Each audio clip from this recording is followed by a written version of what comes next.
Usikubali kushiriki ubaya wa kumtendea mtu mcha Mungu.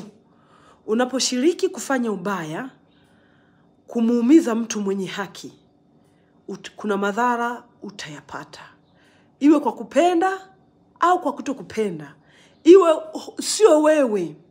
Umetumwa pengine na kiongozi wako, umetumwa pengine na mkubwa wako, amekwambia hebu nenda karibu mahali fulani wameniuzi, au nenda mahali fulani kamfanyie mtu jambo baya hili kwa sababu atekelezi matakwa ya sheria, au yuko kinyume na mimi, hatuendi sawa, hatuko nia moja. Alimadamu huyo mtu anamcha Mungu, utayapata madhara wewe, ndipo atafata yule kiongozi wako. Ngoja tuwasome hawa ndugu zetu hawa. Tuanzie huu Danieli 3 na mstari wa 21.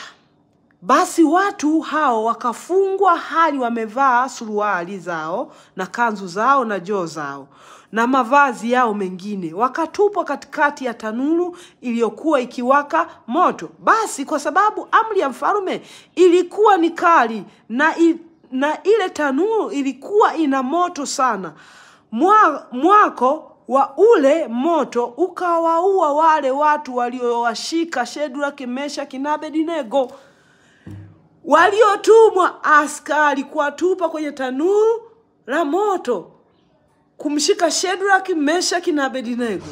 Ule mwanga wa moto, mwanga ule unaowaka, ukawaua na wenyewe. Lakini amri ilitoka kwa mfalme. Mfalme hakuhusika kumshika Shadraka, hakuhusika kumshika Abednego, hakuhusika. Yeye alitoa amri kuambia askari zake kwamba kawatupeni hawa, chocheeni wa moto uwe mkali mara 7 zaidi ya kawaida, zaidi ya desturi zetu.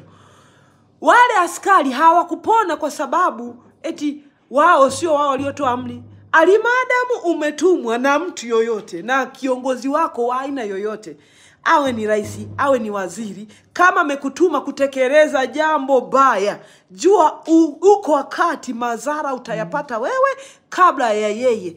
Shadraka, Meshaki na Abednego pamoja na wale askari ambao waliwasubutu kuwagusa, na wao ule moto kawalamba.